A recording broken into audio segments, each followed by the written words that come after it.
Good evening, everyone. My name is Varun Soni, and I'm the Dean of Religious and Spiritual Life here at the University of Southern California. It's my great honor to welcome you all to our very special and intimate event this evening as we celebrate the release of Dr. Deepak Chopra's new book, Digital Dharma: How AI Can Elevate Spiritual Intelligence and Personal Well-Being. This is the second event in our Technology and Wellbeing series. Several weeks ago, we hosted Jonathan Haidt to discuss his new book, The Anxious Generation, and we hope to continue this critical conversation moving forward. It's so nice to see so many of you here today. I'm very grateful to the many people who worked so hard to make this evening possible, especially the sponsors, the Office of Religious and Spiritual Life, Visions and Voices, and the School of Cinematic Arts. And I'm also very appreciative to the world-renowned Brain and Creativity Institute here at USC for providing us with this spectacular venue, one of my favorite venues on campus, and the first time actually in 17 years I've done an event here, so I'm really grateful for this chance. More than anything else, I'm especially grateful to all of you for being here this evening.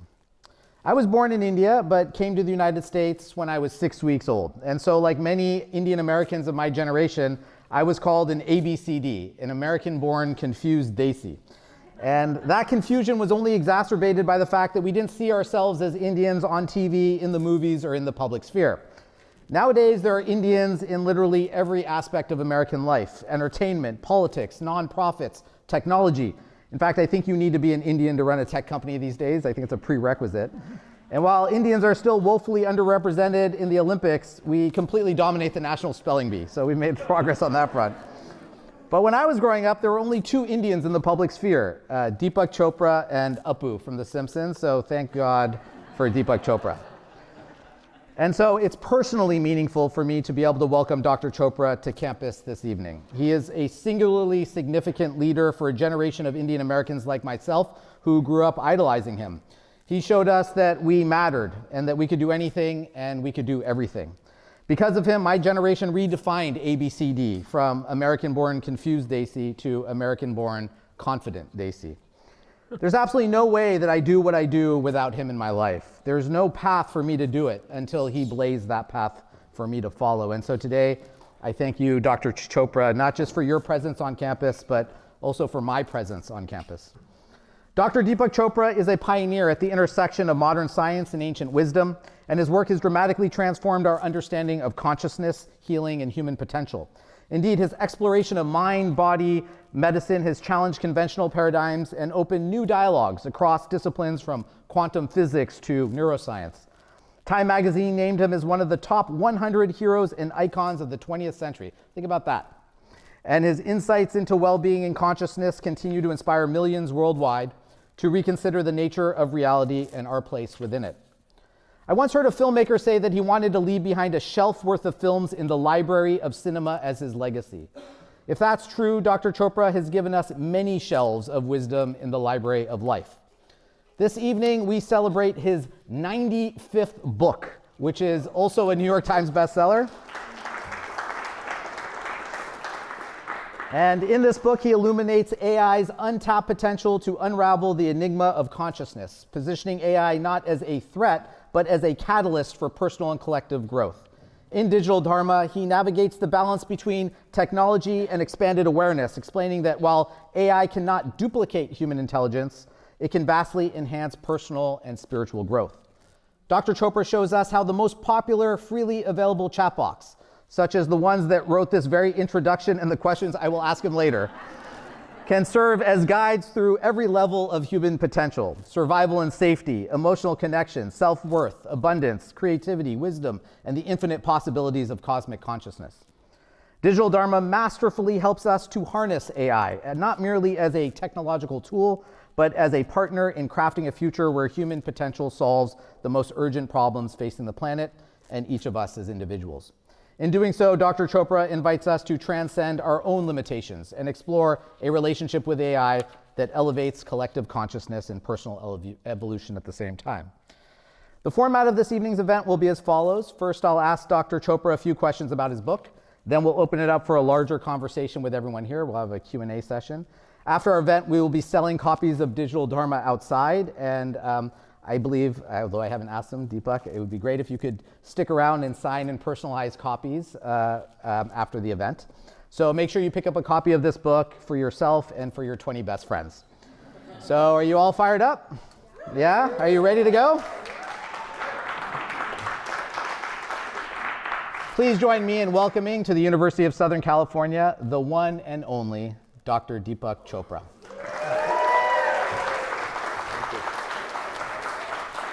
There's a way. All right.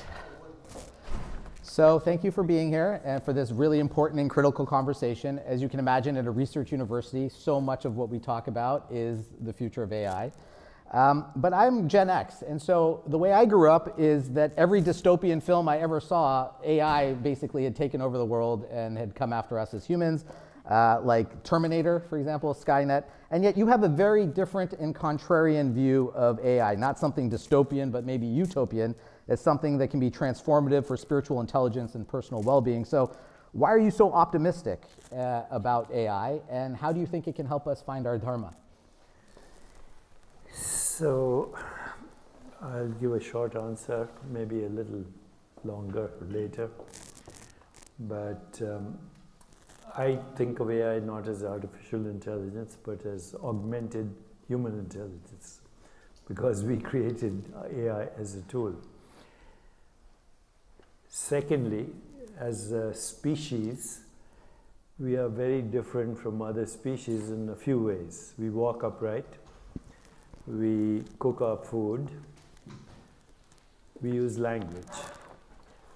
Up until 40,000 years ago, there were 8 different types of humans: Homo habilis, Homo erectus, Neanderthals, etc. And we were part of the human family. But then we dissociated from everyone because we created a language for narrative, stories. And those stories led to other languages, or models, you can say. Science is a story, a model of understanding what we call physical reality. And so is physics, so is mathematics, so is anthropology, so is history, so is mythology, so is religion. These are all languages. And languages don't describe, they actually create experience. It's a mistaken idea to think that language describes something. It actually conceives, constructs, governs, and creates our experience of what we call reality. Not fundamental reality, but this perceived reality. So you now have something called large language models, which give you access to all these languages. And that gives you access to a super intelligence that is not conscious, but still super intelligent. And like any technology, it can be used for divine or diabolical purposes. You have a knife, you can kill a person, but in a surgeon's hands, the knife heals. Okay? So there is no technology that comes without risk. You take an automobile, you have the likelihood of getting into an accident or whatever, crossing the road. There is no technology that cannot be misused. So right now, we are at a very interesting crossroads in our evolution as a human species. And I'll be totally honest, AI is where we are at this crossroads. One road leads to our extinction. And AI will be responsible for that.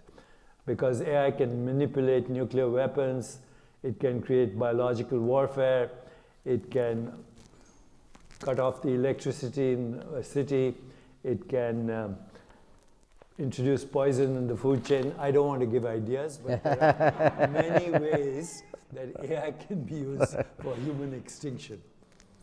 The other road is AI can help us create a more peaceful, just, sustainable, healthier, and joyful world. We are at a cusp right now. And so if we continue with our, what I call primitive emotional and spiritual development, which is based on violence for everything. You know, war against, even our metaphors, war against cancer, war against drugs. These are violent metaphors. War against war. war against aging, etc. Our metaphors are built on survival modes that go back to medieval times. So if we continue with medieval minds and tribal minds and these modern capacities that AI gives us access to, then there's no question that will lead to human extinction. On the other hand, if you use AI to tap into the greatest geniuses of humanity who solved every kind of problem there is, including conflict resolution, including reversing climate change, including social and economic justice, including treating chronic disease, then we are going in a different direction. So I'm neither optimistic or pessimistic, I'm just being realistic. Well, you say AI is based on human intelligence. Of course, you know, we're the ones who created it, but there are many things that humans do that AI can't yet do. Maybe you might call them spiritual endeavors. Unlike humans, AI is not self-aware. It does not contemplate mortality. It does not feel suffering or empathy, does not process grief, does not experience joy, does not cultivate transcendence or awe or beauty, does not commune with nature. So it is not human right now, but yet maybe because it's based on human intelligence, it's telling us something about what it means to be human. So what can we learn about what it means to be human when we're looking at what AI is? The way I thought of AI when I wrote this book was how can I tap into the wisdom of sages, rishis, scholars who actually uplifted us from the primitive fight, flight, reactive responses to the more advanced biological responses that we have: restful awareness, intuition, insight, imagination, creativity, archetypal thinking, and even transcendence. It's a map. It's a map. It's not the territory. You know, just like, and that's true of any other discipline, including science. Science is a methodology, and a very good methodology for predicting the results of experiments. It's based on things like, you know, experimentation, theory, validation, observation, which, by the way, all happen in consciousness, not in the brain. But that's another story. We'll come to that. Yep. But if you use a map, you can explore the territory. So let's call it a map. Let's call it something that points to different directions that you can take. And the best way to use AI to understand what I call in the book the art of the prompt, because AI is, again, driven by the questions that you ask, and it'll give you responses based on the questions you ask. So if you don't ask the right questions, you won't get the answers. And if you can actually have a conversation with AI where you can ultimately get to either agree or back off from its algorithms. Because AI is based on algorithms. As you know, there's a theorem in mathematics called Gödel's theorem, which says that there are theorems in mathematics that are true but can't be proved. Ramanujan was a classic example of that. So AI is algorithmic. Human creativity is a non-algorithmic activity. It's actually a disruption in the algorithm. Yet, by knowing what others have thought about a problem, it triggers your own imagination and creativity. So you've spent your life working on the issue or the problem, if you will, the hard problem of consciousness. We're at the Brain and Creativity Institute that's doing something very similar. I just met the Yes. head of the Brain Institute. Yes. He's a great friend of mine. We met previously at UCSD. And I think Raul's Now been at the he's Sages here. and Scientists Yeah. conferences too. So what can AI is also non-local superintelligence. How does AI help us think about the hard problem of human consciousness? Actually, right now, it doesn't unless you goad it to. So if you ask, any neuroscientist will know, plenty of them in this institute, that the brain, as we know it, and our understanding of the brain, has no experience. Please, the brain has no experience. Right now, you're looking at me. there's no picture of me in your brain. You're listening to me, there's no sound in your brain. All the brain has is what are called neural correlates of consciousness, which is electrochemistry. So what the hard problem is, how does neurochemistry create this experience? Right now, what are we experiencing? We're experiencing each other. We know that we are in this room. We can see the furniture. We are also experiencing thoughts and emotions and feelings and aspirations. We might be agreeing or disagreeing with each other. How do neurochemicals create experience? That's the hard problem. And that hard problem is based on an assumption. The assumption is that matter is the ontological primitive of the universe, that gravity and force fields and atoms and molecules somehow create thoughts and feelings and emotions and desires and aspirations and insight and creativity. But you say, how? There's no explanation. That's called the hard problem. That phrase was used by David Chalmers, who is the preeminent philosopher of our times on consciousness, and he used the word hard problem, and it became a meme, but that problem has existed since the time of Plato. Plato first addressed what he called the mind-body problem, which is the hard problem. Plato was an idealist. Aristotle, his student, was a physicalist. So this problem has been addressed 2,500 years. since a few thousand years. Now, if you go to the Indians, they say there's no hard problem. You're making the wrong assumption. What you call matter is actually a human construct for perceptual activity in human consciousness. In fact, there's a word for matter, it's called Maya. And the Maya is related to the word matrix and matter and meter and music and time and measurement. So Maya is the measurement of experience that gives us the illusion of a physical world. Matter. But there is no physical world. So if you go to Advaita Vedanta, they say, it's called Brahman is consciousness and Brahmand is the appearance of consciousness. The other word is mithya, the human experience that appears material but is not material. So how do we know there's something called matter? How do you know that this is material? You don't experience matter. What you experience is sensations. Sensation. This is a sensation. You experience color. You experience sound.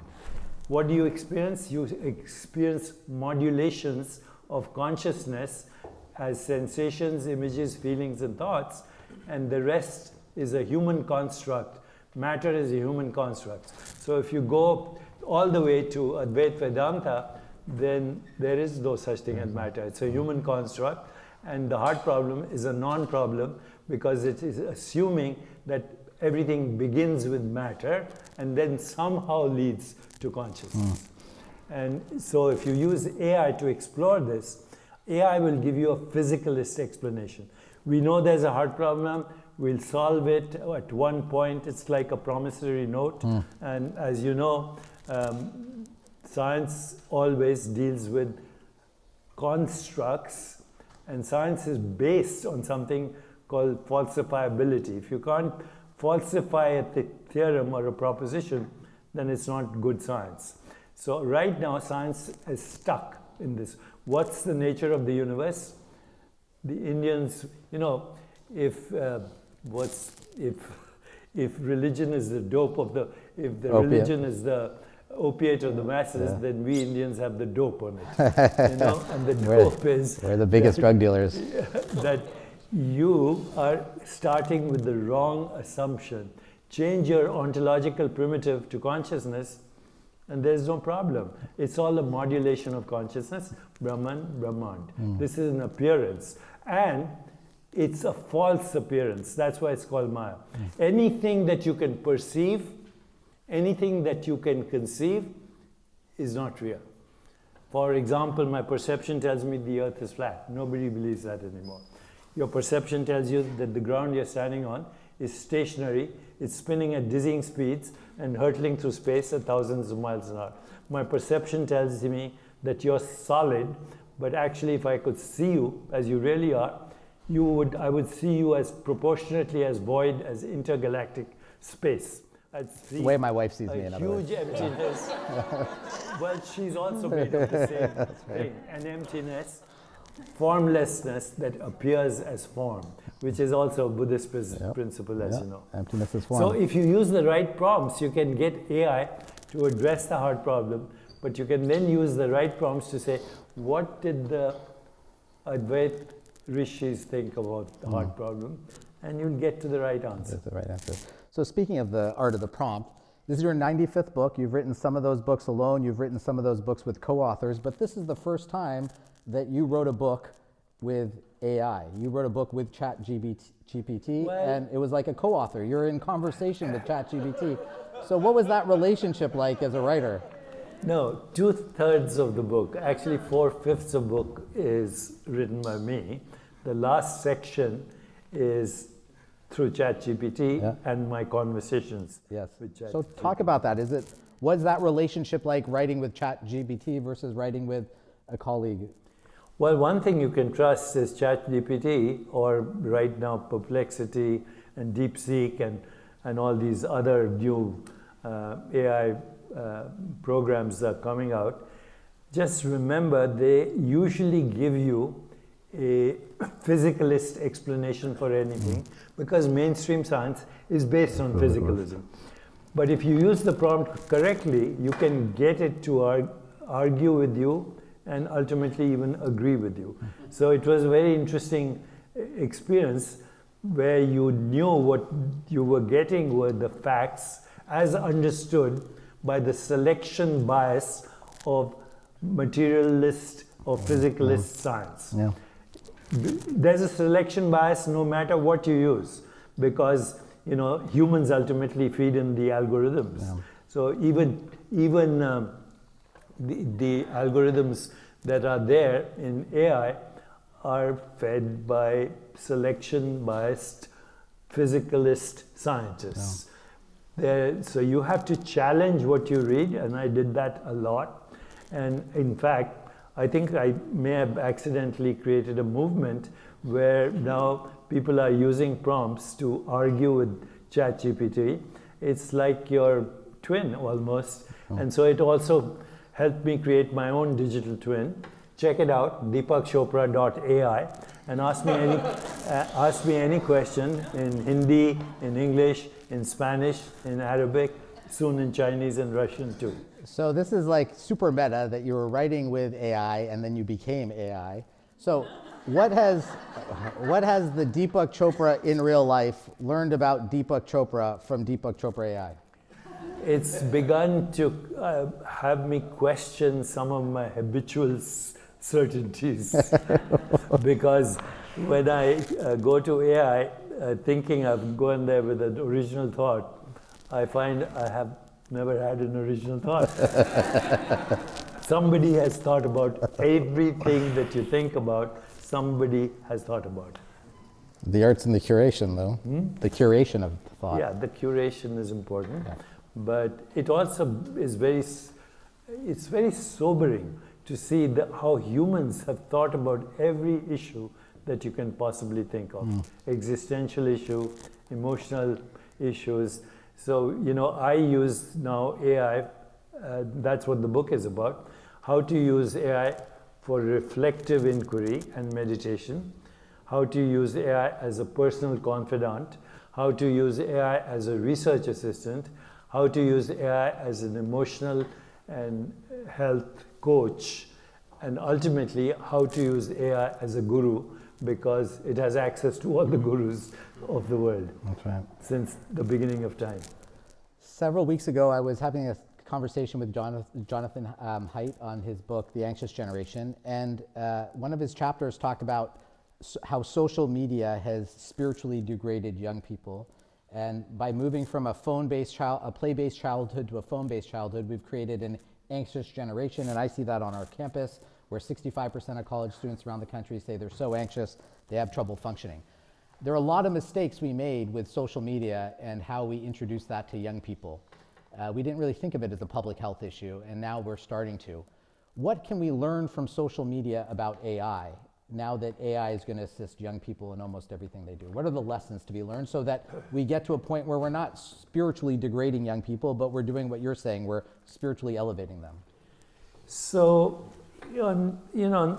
it is a fact that social media is toxic. And the reason social media is toxic is it's based on everybody is looking at how many likes that I get. So people feel validated by social media, and a lot of people feel cancelled by social media. That's the toxicity that is coming through social media. I thought about this a lot, how social media is actually disrupting our self-esteem and degrading our experience of emotional and spiritual intelligence. So in the beginning, we created something called PV, a chatbot, an emotional chatbot, because of the statistic that suicide is the second most common cause of death amongst teens. I don't know if you know that. The second most common cause of death amongst teens. And every 40 seconds, somebody is dying by suicide in the world. This is a statistical fact. So we created this emotional chatbot that would speak to teens, and what really surprised us was that teens were more comfortable speaking to the machine than they were to a therapist. And the reason is they felt they weren't being judged. And then the chatbot became very intimately familiar with them by asking them questions like, what did you eat for dinner last time? Did your boyfriend or girlfriend return your call? What were you upset about? Did you sleep well? So they became very comfortable. And here's the data. We had 20 million conversations going on simultaneously with our PV chatbot, and 6,000 interventions, suicidal interventions. And now, that's a success story. Now we're expanding that chatbot to get therapists behind the chatbot, because emergency situations you need to speak to somebody and not just a machine. And now we are using the chatbot also for veterans, PTSD, and many other things. And we've actually created a program called Never Alone, where we actually create online communities for basically, check it out, neveralone.love is the website, where we are creating communities of compassion, literally, where people talk to each other, help each other, and we use 4 A's: attention, affection, appreciation, and affection. And we are finding a lot of success actually in treating depression. But I think as we move into the future, this AI is just the beginning. Soon you have extended technologies derived from AI, like VR, like extended reality, like mixed reality, immersive experiences. And there's already evidence that VR and extended reality and immersive experiences can help depression, can help eating disorders, can help including bulimia and anorexia, can help people on the autism spectrum with social skills, can help people with inflammation, burns. So we are in the midst of a major cultural and biological revolution. Literally, I mean biological and cultural, because our neural networks are being reshaped, our genes are being activated, and just like we left the other humans 40,000 years ago, we are going to see the emergence of a new human species. I choose to call it the meta-human, because you will have access to extraordinary abilities which will be shaped by the new neural landscape of your brains. I know you work closely with Sam Altman. I interviewed him last year for an event, and at that point he told me that we're just a few years away from generative AI, where AI will be smarter than the smartest person who ever lived. And then a few years after that, AI will be smarter than all of the smartest people who have ever lived combined. And as you can imagine, this is an existential threat to us at a university where we think we are the smart people who are teaching others. If this is true, and it looks like it will be, what does this mean for the future of education? I can imagine my 2-year-old son maybe having an AI companion tutor who follows him throughout his life that could maybe be more effective than the whole sage on the stage model of teaching that we've been doing for 1,000 years. But what does the future of teaching look like once we get to generative AI? So first of all, Sam has become a good friend of mine, and if you follow him on Twitter, or formerly called Twitter, now called X or whatever, last 2 days he's been talking about consciousness. Yeah. And I've been having a conversation on Twitter with him on consciousness, because he's very clear that AI, as you said, will be super intelligent but not conscious. Okay, so that AI has no subjective experience. My AI was on CNN, and the anchor of CNN asked Digital Deepak, "What did you eat for breakfast?" He said, "I don't feel hungry." I mean, it does no subjective, no hunger, no thirst, no sex drive, no existential problems, no fear of death. So it's enlightenment, in other words. But no subjectivity. Yeah. Okay, so now what you're saying is, since AI takes over all these functions, which are basically functions of accessing information. Those are the functions of AI. It does not replace creativity. It in fact enhances your creativity. So what I see in the future is AI as a digital assistant to access the information that you're looking for. And a big leap from, say, Google search engines and so on. But still, essentially, accessing the database of human information, human knowledge, and human wisdom, but not human consciousness. We have to remember that. So it actually helps us get rid of work that we didn't need to do. When the calculator first came out, people said nobody is going to be interested in math anymore. Well, that didn't happen, right? Now you have computers that give you super intelligent mathematical information, but that doesn't put mathematicians out of business, because they have more creativity now to know how to explore the tools of mathematics. So what about research? We do $1 billion of research here at USC.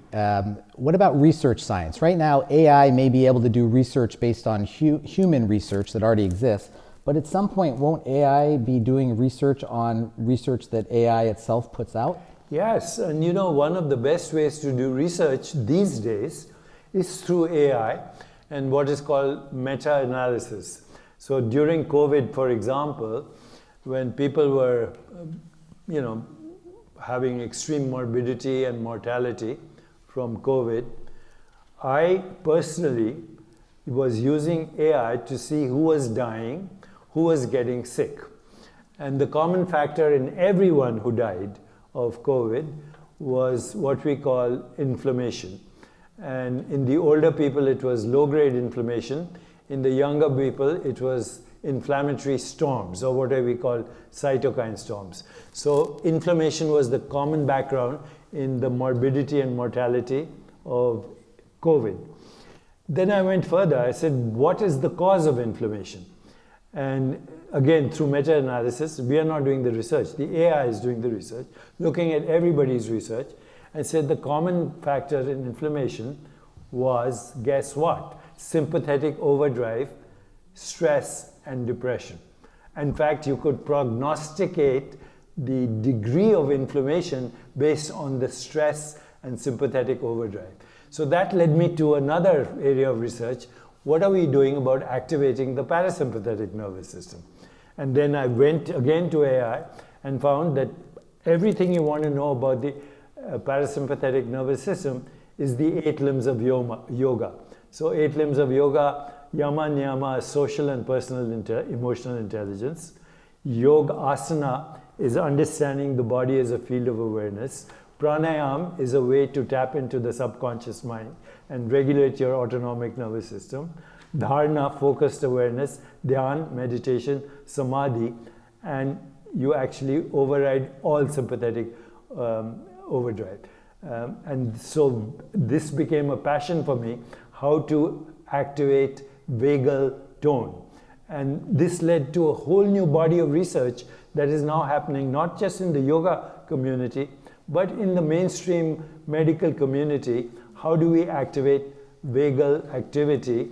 And there are numerous technologies that are coming out for it.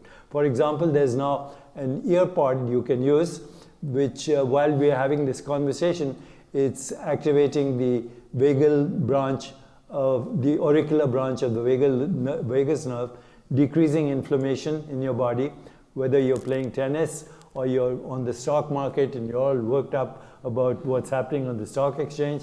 This little device is actually increasing your vagal tone, increasing your heart rate variability, slowing down your heart rate, bringing down your blood pressure. All these technologies came as a result of AI. Messenger RNA, new vaccines for cancer, microbiome, the consciousness revolution, the psychedelic revolution, and the correlations between this, all because of AI. Let me ask you one more question, then we'll open it up for a larger conversation. It's hard for me to see our students and all the many fields that they're studying. We have 21 different schools here, whether it be education or the law or medicine or computing or social work or any of the things that we're teaching, finance, and not see that that could pretty quickly be displaced by AI, not just assisted, but displaced. I see it enhanced. Enhanced. This morning I went and asked AI 2 questions. Help me create a language for conflict resolution using what is called nonviolent communication, and then help me correlate that with the teachings of Buddha on right speech, something which we forgot in the last. Right speech. That was a big one. And it gave me a brilliant answer. These are the principles of conflict resolution, and these are the principles of right speech. And if you can combine this, there's no conflict that you cannot resolve.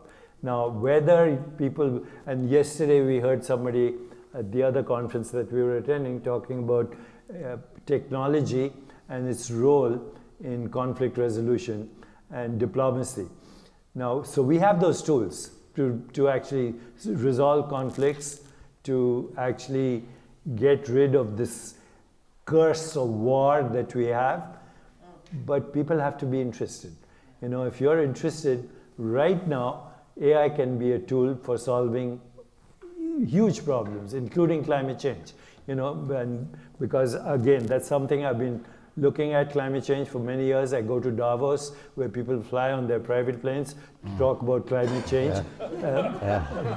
But if you use AI, say, help me solve climate change, it immediately says, protect marshlands, agroforestry, indigenous people's rights, distributed clean transportation, distributed clean energy, electricity, and these are the ways you do it. These are the methods to reverse climate change. Now, do we want to do that? Are there special interest groups that will fight that? That's another problem. But then you go to AI.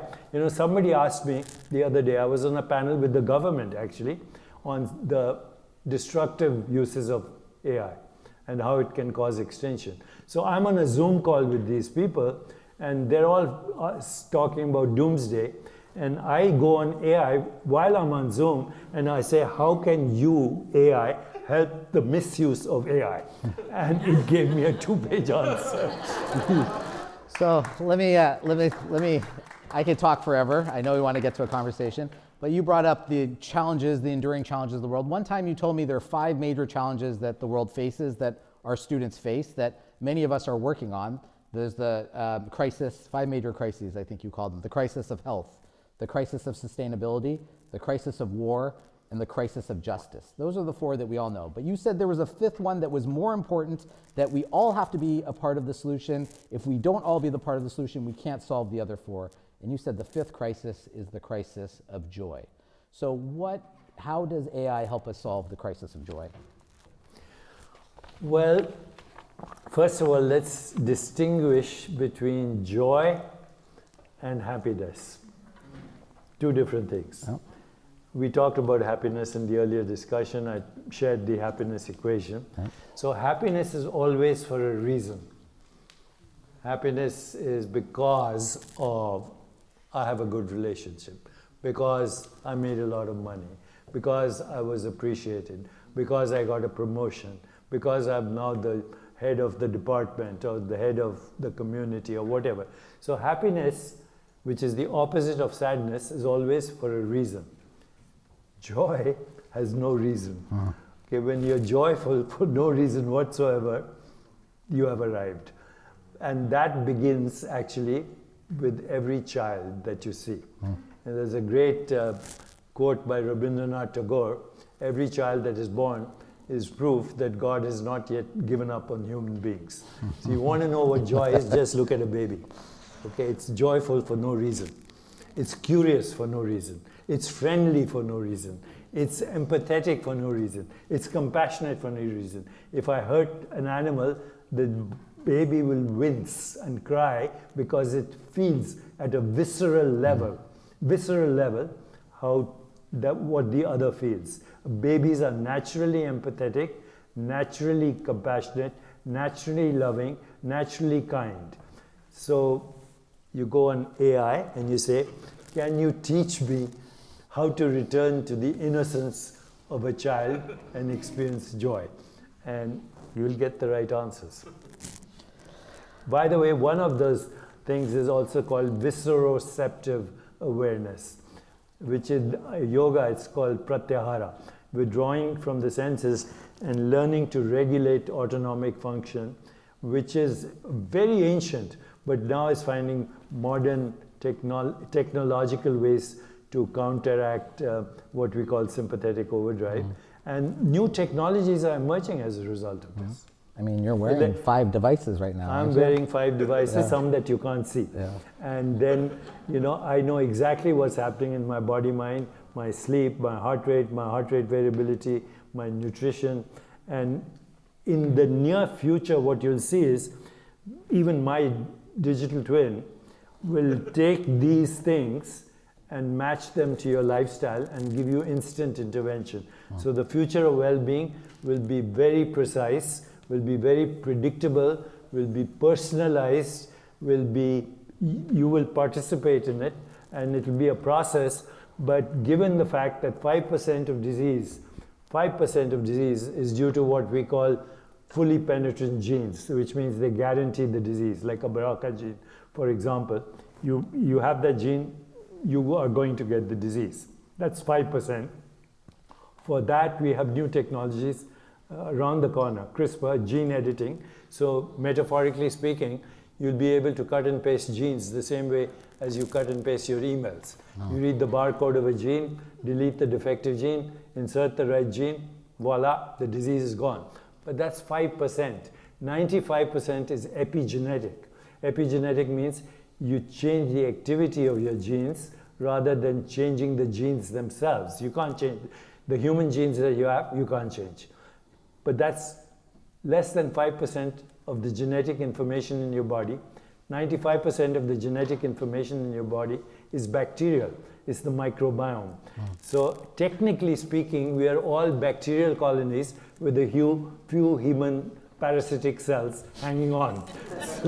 Also the way my wife sees me, by the way. That's good. You can change your bacterial genes through diet and through many other interventions. So given the fact that 5% is predictable and 95% is epigenetic, with AI and the new technologies that correlate lifestyle with, there's no experience that cannot be measured now.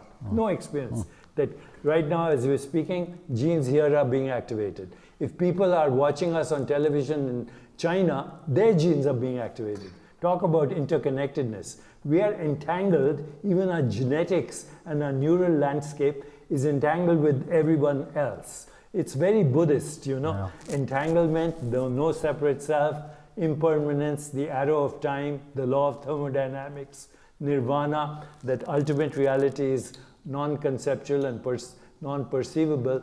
All this now can be tackled through AI. Beautiful.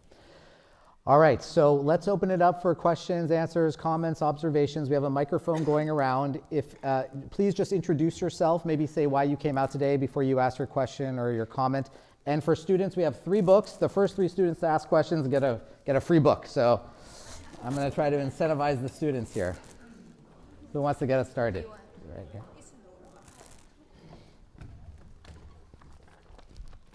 Hi, my name is Isadora, and my question is about fear. So many people are so afraid of the future and of technology within the future. What are you afraid of, and how do you deal with it? Fear of what? Anything, really. What are you afraid of? What am I afraid of? Nothing. I'm not afraid of anything. I don't have fear. The primal fear of human beings is the fear of death. And again, going back to Indian teachings, there are 5 causes of human suffering. Number 1, not knowing the difference between virtual reality and fundamental reality. We are now in a virtual reality already. This is a virtual landscape that we are in. Scientists, some of them call it a simulation. The Indians, as you know, call it Maya. But first cause of human suffering is not knowing the difference between fundamental reality and virtual reality. Second is grasping and clinging at experience which is ungraspable, because all experience comes and goes as soon as it happens. Third reason for human suffering is recoiling from impermanence. Fourth is confusing yourself with your self-image, which is your ego. And the 5th is the fear of death. But all these are dependent on one principle, the difference between fundamental reality and virtual reality. Once you get that, there's nothing to fear. And what's the difference, if you can sum it up? Between virtual reality? Yeah, what's fundamental reality? Fundamental reality is non-conceptual and non-perceivable. So how do we know? Huh? It's called pure consciousness. Yeah. It is through transcendence of all experience. So that is samadhi, dharma, dhyan, samadhi. Are you a student? Who just asked? Yes. Here, you get a book. Thank you. Okay, who's next?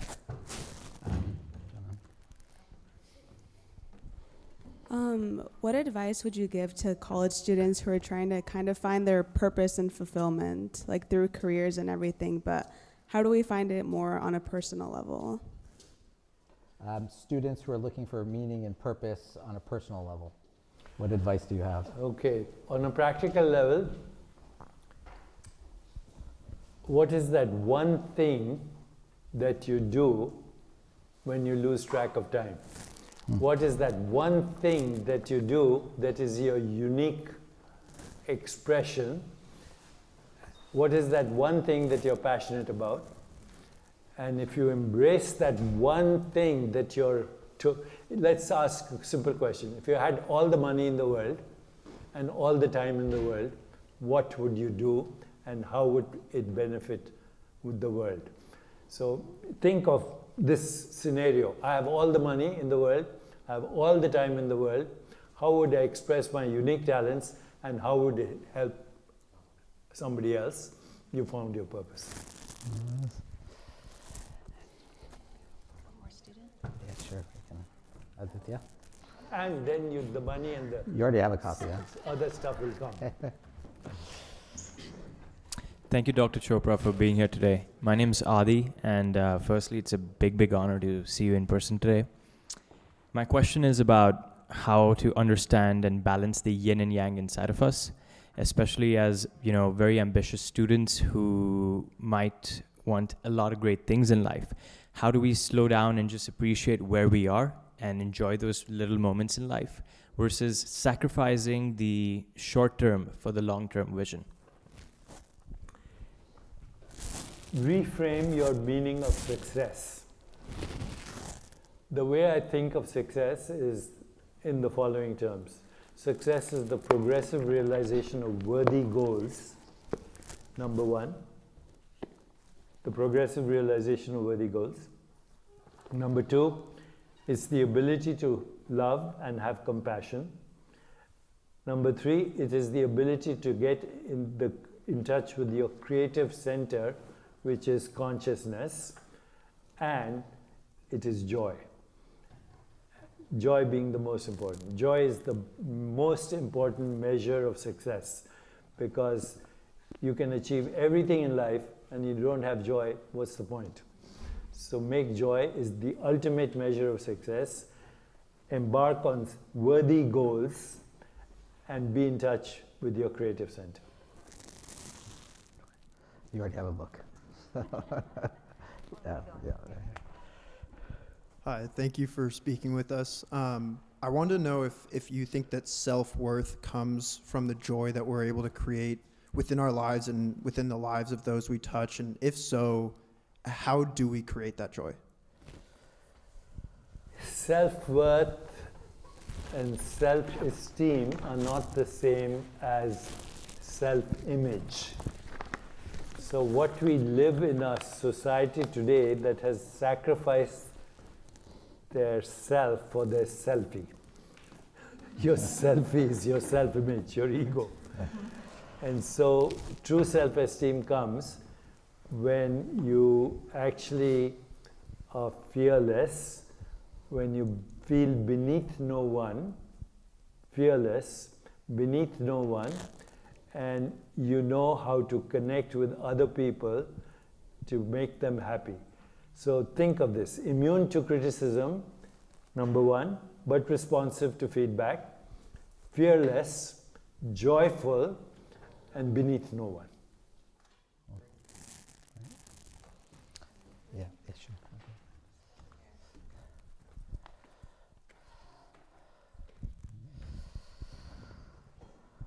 Thank you both for your insights. I am not a student. I'm a law professor at the School of Law, and my questions will be about what my students think about AI. But first, I'm here because, Mr. Chopra, you've been a big part of my adult life, your wisdom. As a college student in the late 1990s, I watch all the time on the Bill Maher show, Politically Incorrect, where your insights explain the world to me and what's going on there. And then my yoga instructor uses your mindful meditation for legs up the wall. So all your insights I've applied.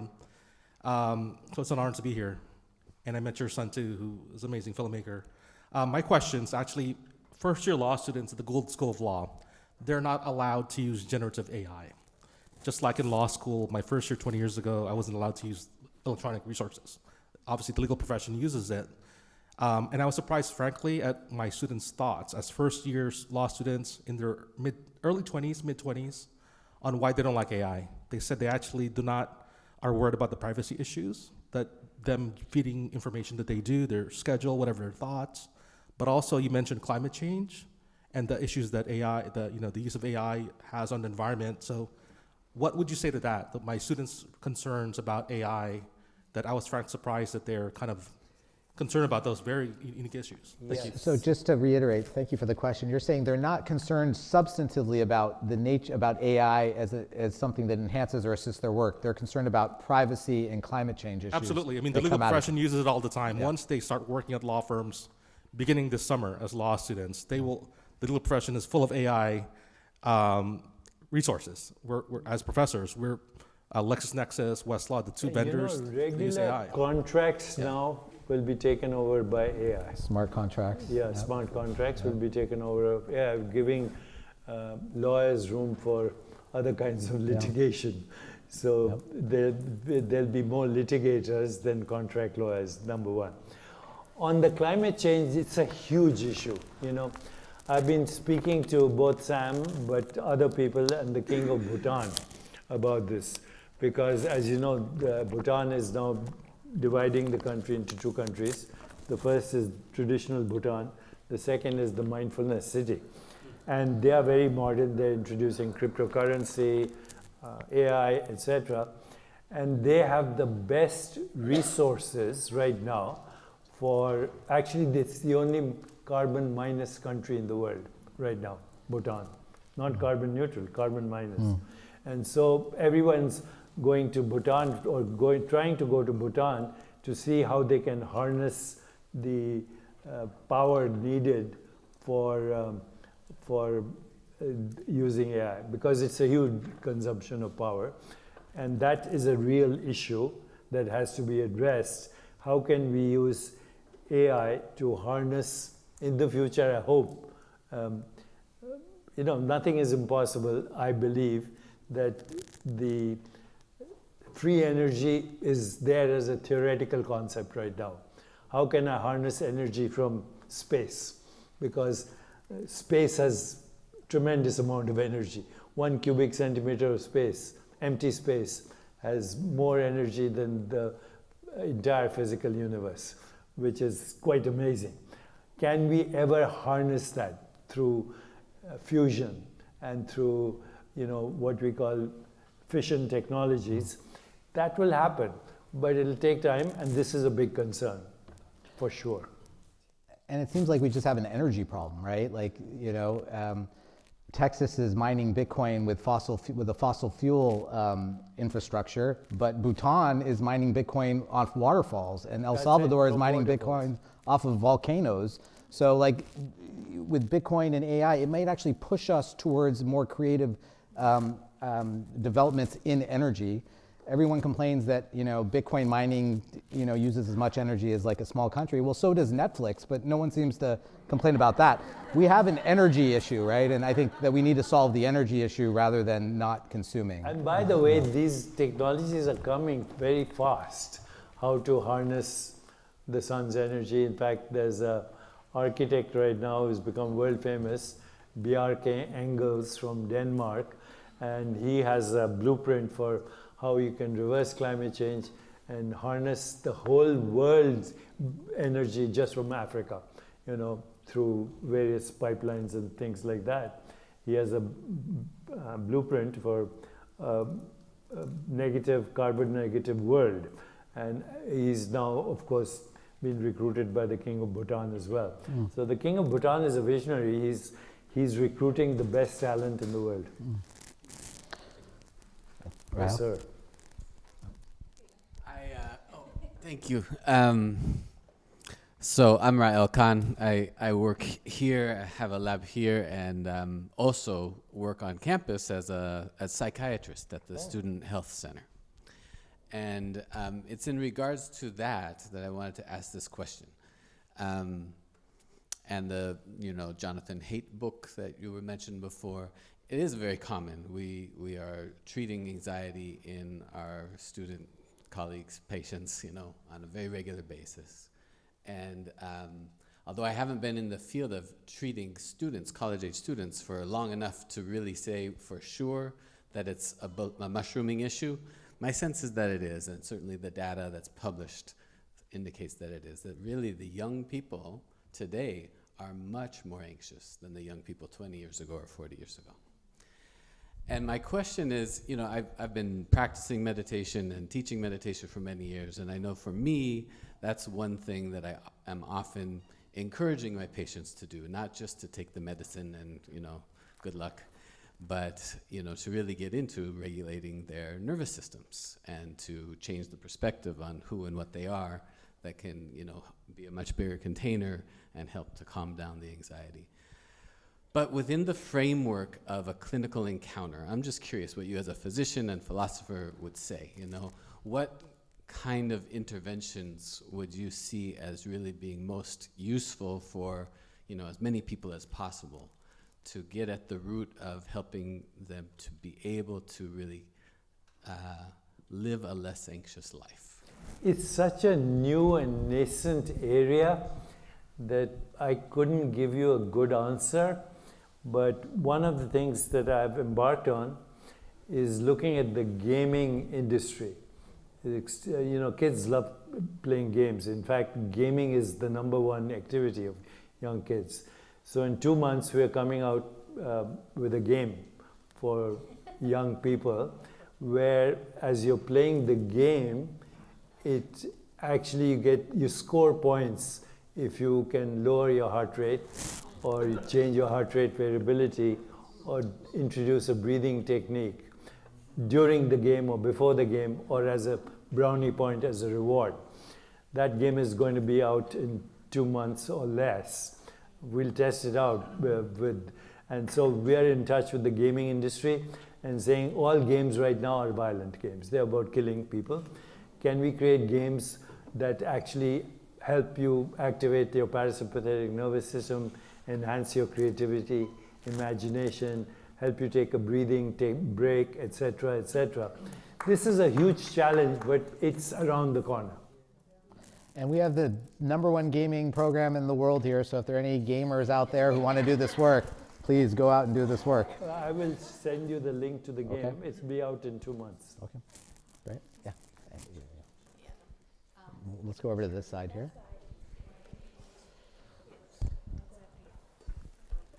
Hi, Deepak. My name is Ethan. I'm a senior here, 21 years old.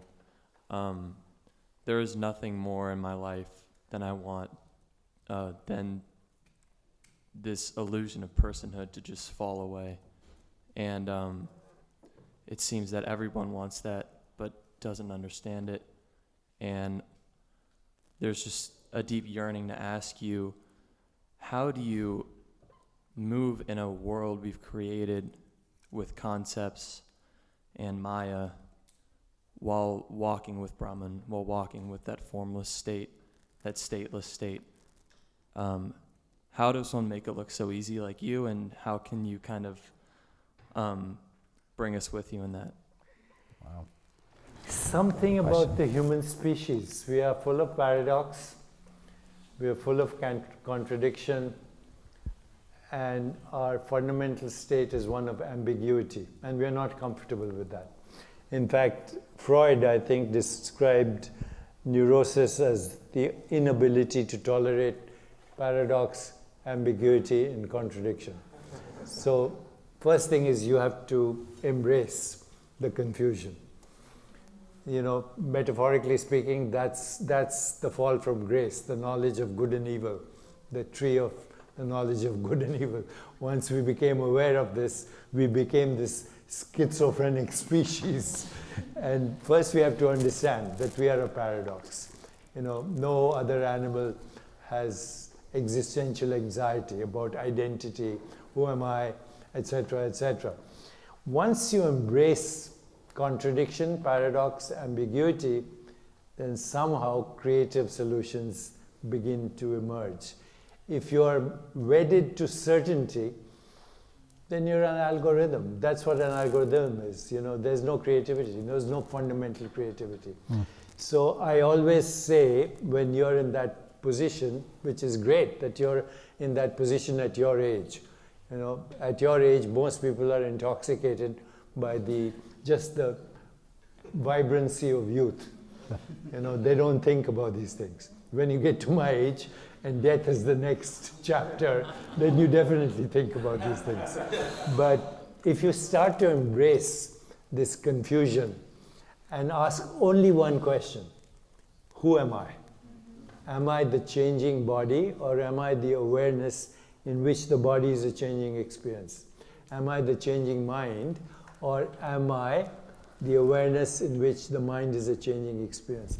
Am I even a personality, or am I the awareness in which a personality evolves? That one question, Ramana Maharishi's question, who am I, or even better, what am I? Because who am I implies I'm a person. But there's no such thing as a person. A person is a process, it's a verb, it's not a noun. It's a process in a deeper awareness. And once you get to that deeper awareness, then there is peace. Then there is peace. Right now, as you're looking at me, just be aware of that which is looking. Try it right now. Be aware of your own presence. Be aware of that which you call I. I never changes. The body changes, the mind changes, even the personality evolves, unless you want to run for office, in which case it's an asset. But what is it that never changes? It's what we call I am. Not I am Deepak, I. Before I am Deepak. Deepak is the conditioned mind. As soon as I realize that Deepak is a conditioned mind, conditioned by culture, conditioned by economics, conditioned by religion, and therefore not my true self. My true self is that which is aware of the mind, which is the non-changing factor in every changing experience, suddenly there's peace. Thank you so much.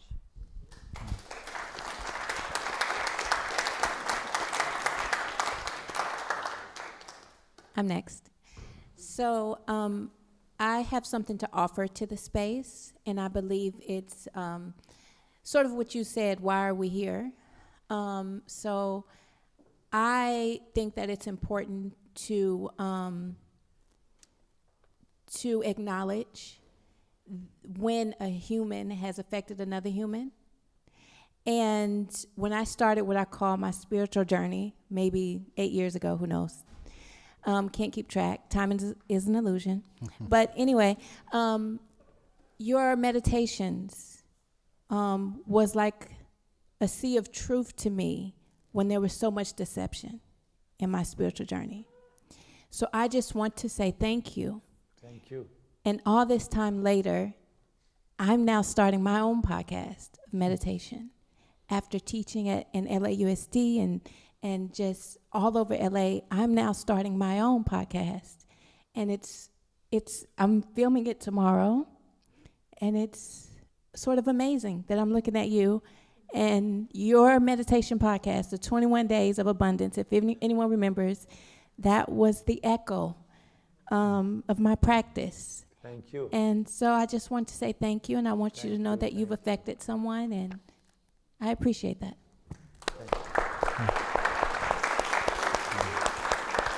Hard to see, so if you can see.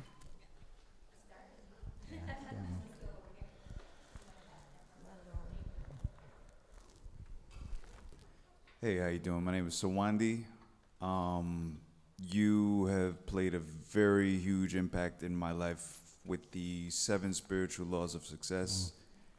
One in particular that I have regurgitated to almost everybody who has given an inkling of an interest in anything in spirituality or mindfulness. One particular law being to write down your goals, read them out loud to yourself, and meditate 30 minutes on them and just let it wash over you. So it's created so much abundance in my life.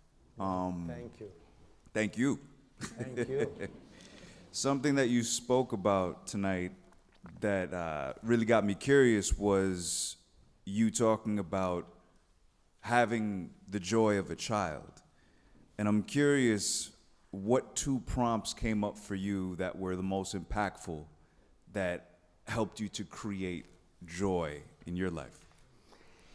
It's very interesting that I can say very truthfully that who I am is because of my parents. My father was a very reductionist scientist, very secular, but he was a healer as well.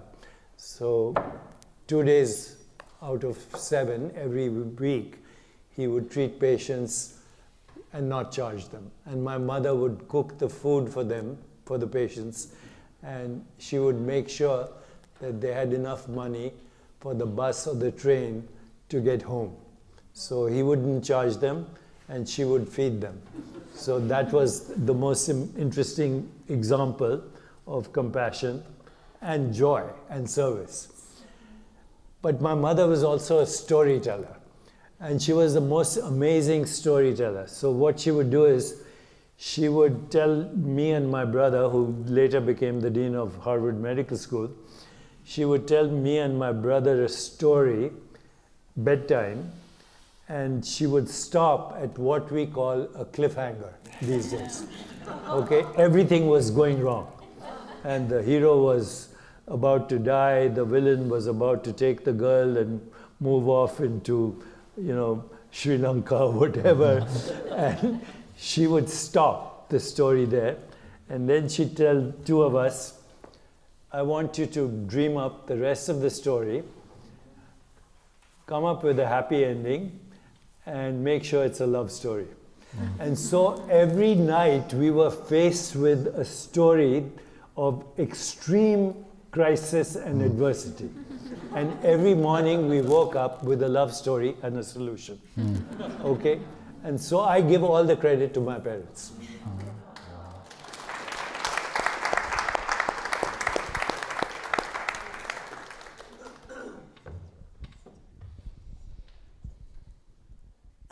Hi, I'm one of our developmental neuroscience faculty. So I study infant brain development. And You study what? Infant brain development. Infant brain development. So babies, how they learn to walk and how they learn to talk. And one of the things that I'm struck by in comparing the infants I study to my own research assistants is agency. Like I watch a baby and they don't ask, how do I walk? How do I reach and grab something? They figure it out. And you watch them and there's a lot of trial and error, and really importantly, error in this mastery of skill. And then I watch a student who's trying to analyze these MRI data or things like that and run into a wall, and they just simply stop. And they stop without this sense of agency of how do I solve this problem going forward. And at best with like AI tools now, they turn to these tools and they say, dear tool, how do I analyze my MRI data? And what I'm trying to figure out as a mentor and as a professor is how do I get them to be more like my 1-year-olds and engage more actively with the tools that they have in hand. So here's the secret. First of all, infants, particularly in that age group, 1 age, they're fully present in the moment. Secondly, they read body language by watching your eye movements, your facial expressions, the tone of your voice, your gestures, and in general, your total body language. And they can read emotions very clearly by just the tone of the voice and eye movements and facial expressions. They can read emotion. This phenomenon, for those who are neuroscientists here, is called limbic resonance. So the baby is able to resonate emotionally, and then when the baby especially is loved, there's limbic resonance, then there's something called limbic regulation. The neural networks start to regulate each other, and then finally there's limbic revision, which means the neural networks are rewired for homeostasis and healing. So when we say love heals, now we know there's a biological reason for why love heals. It reduces inflammation and brings about self-regulation and homeostasis. And there's a great book actually on this by a scientist from here, Thomas Lewis. Not Lewis Thomas, Thomas Lewis. He's either at USC, but he's got, the book is called A General Theory of Love. And you should read it because it's a very scientific understanding of how compassion and love actually influence neural networks, and how by looking at babies you can learn how to be emotionally whole. So how did she get her research assistants to be like that? She has to express joy herself. You know, to your point, I have a 2-year-old, and what I've realized is that we're born with childlike wonder, and then we get conditioned as adults, and then at some point, if we go on a spiritual journey, that journey is about trying to decondition everything we've developed to get back to being a kid. And what I want to be is like my 2-year-old, non-judgmental, fully present, aware of the moment, curious, honest about the way I feel, curious, non-transactional, adventurous, right? So I'm just trying to become like the 2-year-old without the diapers. You know? It's enlightenment in innocence, in ignorance, and then in enlightenment. Yeah. Once a man and twice a child. Hi, I'm a therapist. I specialize in grief and loss, and I've been hearing a lot about different people trying to use AI to potentially bring back dead loved ones, to either communicate with them or create some version of them that they can stay connected to. And I'm really curious what you think about that.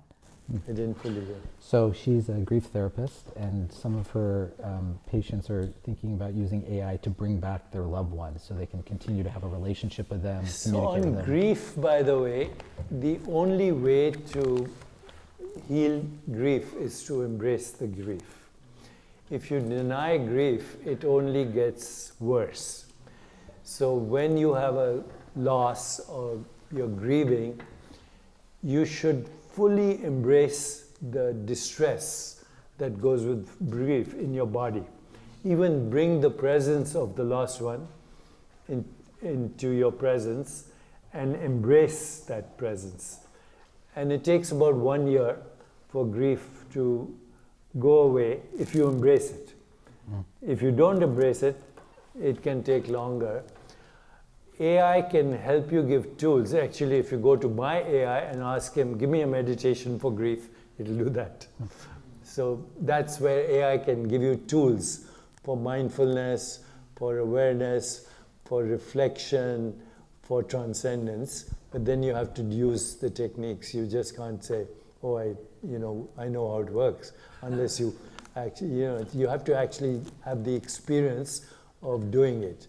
AI is a tool, it's a map. It's like a menu. You go to a restaurant, you can't eat the menu. You have to eat the meal.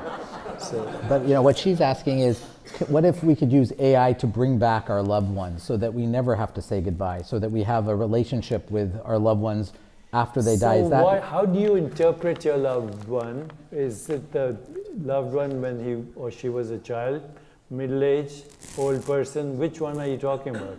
So that's the whole thing is of loved one is on a mistaken identity. The only thing that's true about the loved one is their presence as being, as awareness. So you can bring that as a relationship immediately. You don't need AI for that.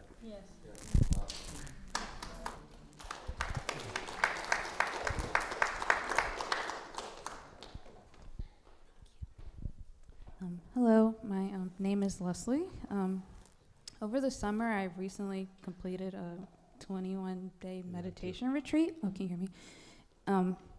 I recently did a meditation retreat, and prior to doing that, I could barely meditate for like 10 minutes. But after, I could go for like an hour. But my question is, how would you suggest using AI as a replacement for like guidance for becoming a better meditator?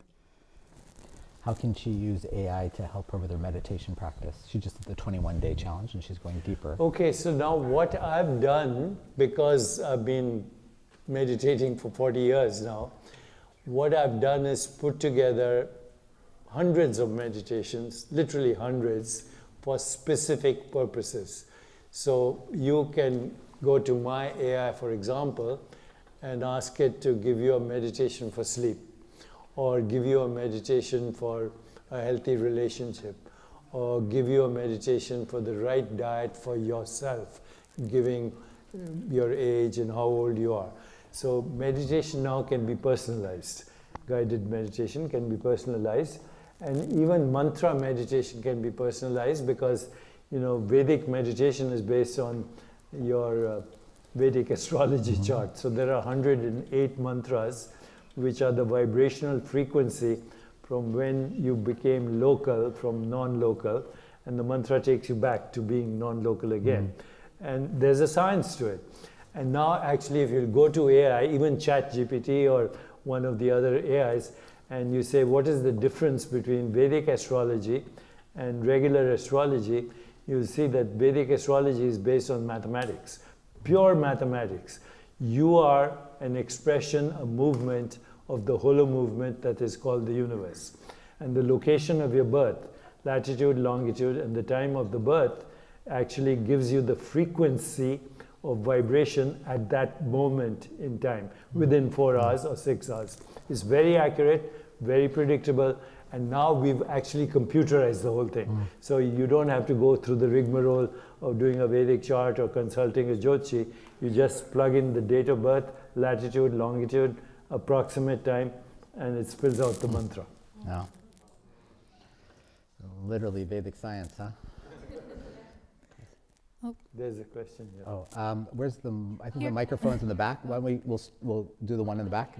Okay. Yep, and we'll come Hello, back Dr. Chopra. I'm Catherine, and I have been using AI with computer science students to create yoga coloring books. Huh. And the illustrations are all generated with AI. And my question is about bias, because we found that we could not use human forms in asanas or yoga poses because of the bias in AI that it's trained on mostly images of young, thin, white women doing yoga. And instead, we had to use animals, which is fine, because nature body celebrates our connection with nature, space body, animals doing yoga in space, celebrating the connection with the universe. But actually, it's not fine.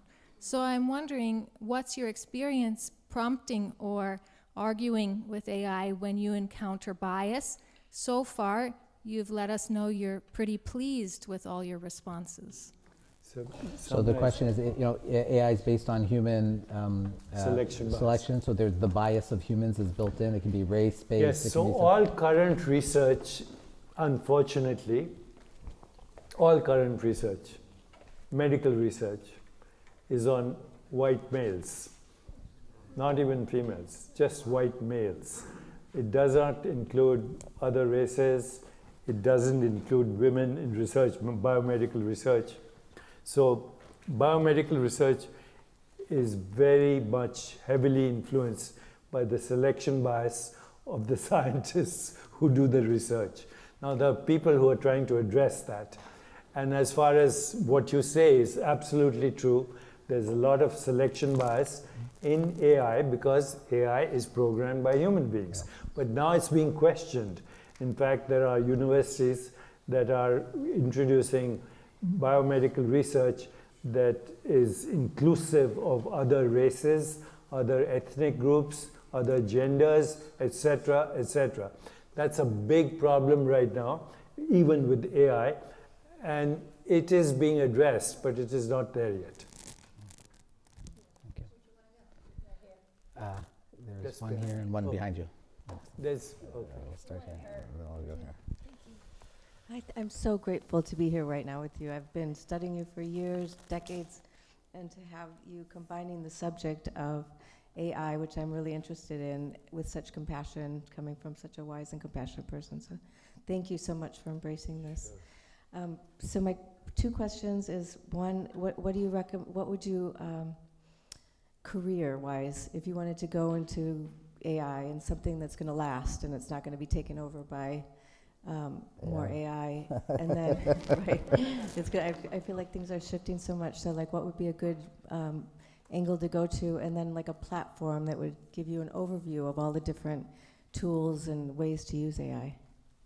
I think there needs to be an international consortium of people who are looking at the ethical uses of AI.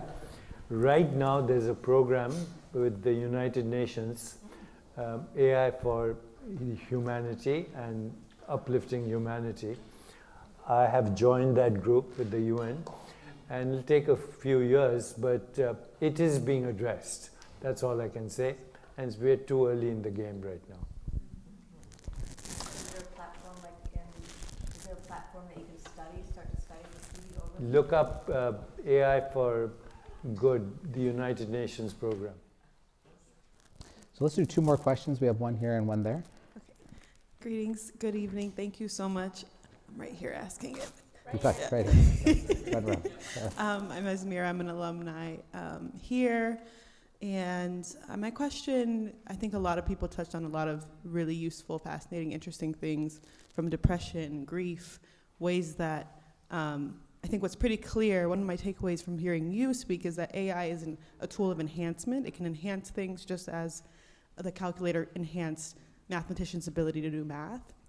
And I appreciate the person who just lifted up this question of race. I'm wondering, and you acknowledging there's like racial bias, just as there's racial bias in research today, AI based on the research, it also reflects that bias. Is there anything that you feel like is lost with embracing AI? I think Dean Soni touched on a few different questions. And based on your work over the past 95 books that you've done, what would you say was your favorite piece of work to offer us? And has anything changed about your views on the 7 spiritual laws of success? It's kind of threefold, so good luck. My most popular book still is still the 7 spiritual laws of success. But recently I've written 2 books that I think are very significant for me. One is called You Are the Universe, which addresses fundamental reality as opposed to perceived reality or virtual reality. And the other book is Meta-Human, which is where we are going as a species, evolutionary species. My next book, which is coming out this September, is about the awakened life, about how to get to the source of all experience, your true self, Atman, Brahman. And so, it's difficult for me to answer which is my favorite book. The most popular one still is 7 Spiritual Laws of Success. Thank you. Last question. Last question here. Yep. Hi. He turned it on for you. Hello? Okay, great. So you said that a baby is in a perfect state of awareness, but usually a baby is not conscious that is in that state, right? Say that again? A baby is not conscious that is in a perfect state of awareness, right? Actually, baby is fully aware. It has no human constructs. So if a baby is looking at this shoe, it doesn't know this is a shoe. But actually it knows the reality, more fundamental reality, which is color and shape and texture and smell. That the baby is more in touch with fundamental reality than with human constructs. So baby is close to the source of all experience, whereas we actually substitute experience for models of experience. So philosophy is a model of experience. Science is a model of experience. Religion is a model of experience. And there is no model of experience, whether it's science, religion, or philosophy, that can give you access to the truth. No model. You have to go to that which is non-conceptual and non-perceivable, which is the source of all the models. Am I making sense? Yeah. Reality, fundamental reality, is spaceless, timeless, inconceivable, incomprehensible, infinite, and unimaginable. So, what Freeman Dyson, the most eminent physicist of our time, after Einstein, and I mean that, from Princeton University, originally from Cambridge, he said God is what the mind becomes when it crosses the threshold of our comprehension. If you can conceive or define God, it's not God. So there's Only my a question. baby knows God. So that's my question. So in order to get to that state, my issue is the constant noise in my head. So I can study and go to AI and have a great conversations and get all these solutions, but at the same time, I had to say now empty the process to get into that mind of silence. Okay. So my question is how you can transcend or bridge the gap between these two minds so they can operate as one, so I don't have this duality in my life. Okay, try this right now. Close your eyes. Close your eyes. And everybody can try this. And ask yourself, I wonder what my next thought is going to be.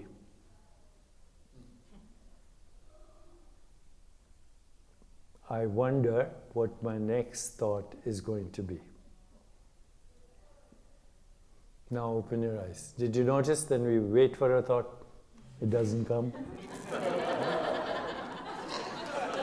Did you notice that? So what is that? What is that? When you are aware of being aware, but there's no thought. That's your spirit.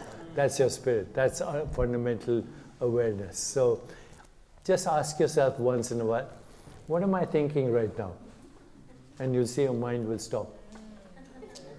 Because trying to get rid of a thought is a thought. You can't get rid of a thought with a thought because it substitutes another thought. The only way is to observe a thought or wait for it. You can also stop once in a while and ask yourself, am I aware? Then embrace the awareness of awareness. Be aware of being aware, which is called self-awareness, which ultimately leads to self-realization. So I'm going to take the prerogative of the moderator and ask the last question here. You said just earlier today when we were talking that you believe we're at a tipping point with AI, that the change is going to be exponential over time, and that in 20 years AI is going to so fundamentally change the landscape of our world that it'll be almost unrecognizable. Correct. So tell me, from your perception, or if you can be so prescient, in what way, 20 years from now, what's different because of AI? So if you look at yogic traditions, they talk about the siddhis, supernormal powers. Chapter 3, Vibhutis.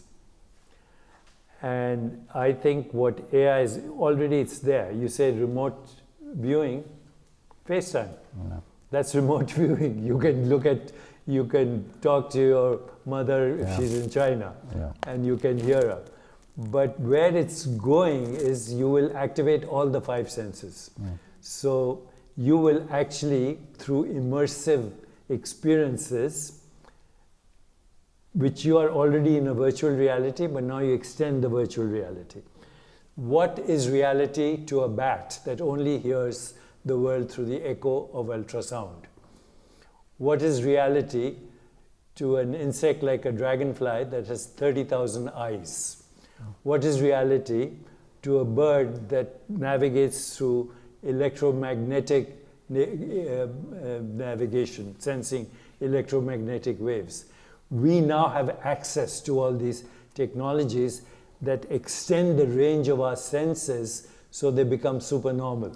And our neural networks will also change. Our genetic experience will change, because what changes our neural networks and our gene activation is experience. The more you extend the range of experience through AI and the emerging technologies like VR, XR, MR, extended reality, blockchain, and all the things that are happening right now, the world that will emerge will be a new species. We will actually have moved from primates to humans, only 1% difference in DNA. And now we take the next, what should I say, quantum leap, or we leapfrog into a new species. That's what's going to happen.